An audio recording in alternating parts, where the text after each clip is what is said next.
Happy St. Patrick's Day. Now, we might think of shiny, bright things like this as what you see during a St. Patrick's Day celebration, but I want to take a couple minutes and talk about some of the more traditional things that are still part of the modern St. Patrick's Day celebration that you might not know exactly what they are. So the first item that I want to show you is a kind of drum called a ballroom. Now, this one is a pretty small one. This would be more one for a child to practice on. And here I have my beater stick. They have several different names for this part. But this is a very old instrument that has been used by Irish people for hundreds of years. Traditionally, it has been used as a way to carry things. So the very large ones can be used as very handy baskets with a goat skin stretched across the bottom. And as far as being used as a drum, it was actually more often used as a military instrument. So it was used to help people stay in time as they are marching. It was used to spread information and give commands when the human voice couldn't shout that far. Drums historically have been an excellent way of communicating long distance where you cannot shout that far. Now, since around the 1960s, this became more of a musical instrument and began being incorporated more into Irish music.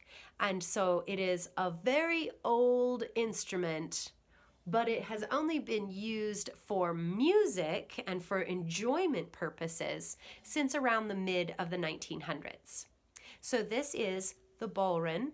It is a drum which usually has a goatskin head, and this is one of the ways that you will hear people playing the different Irish rhythms.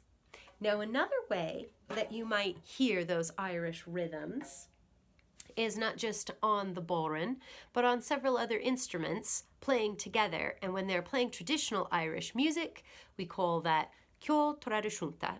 So traditional music is ceol tradiisiúnta. Along with those rhythms being played on the instruments, we also might see on a St. Patrick's Day celebration those very same rhythms being danced.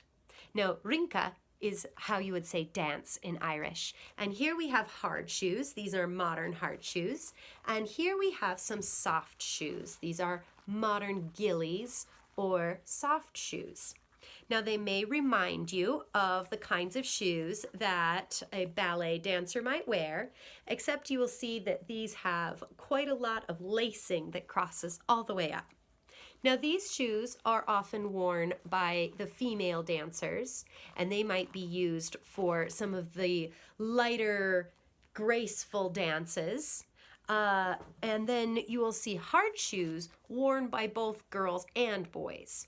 Now, these you can actually occasionally see some very talented dancers dancing on their toes, sort of like a point shoe in ballet, but they are also a tap shoe. They have very, very hard, reinforced, and loud bottoms so that they can tap out all of those very same Irish rhythms.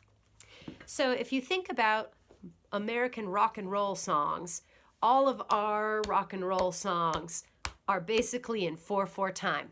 I love rock and roll. But a lot of the Irish music has a bit of a lilt to it.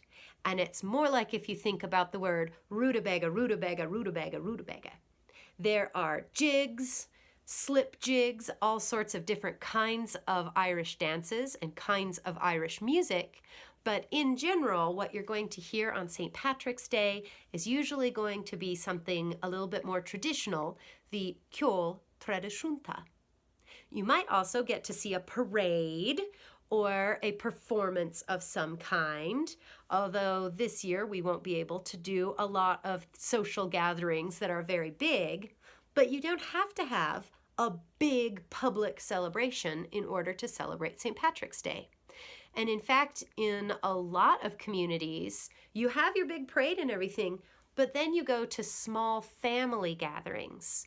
You can have yourself a magnificent chance to play some traditional music and to dance some traditional dances, even if it's just in your very own home. And in fact, some of my favorite times getting together with our Irish-speaking friends has been when we gathered at a friend's house. Our children have danced while several of our friends have played their traditional music, and we get to enjoy lots of really great food and conversation with loved ones. So at the end of the day, whether you're wearing fun, bright, and shiny things like this, or if you're just spending time with your family at home, I hope you have a magnificent St. Patrick's Day.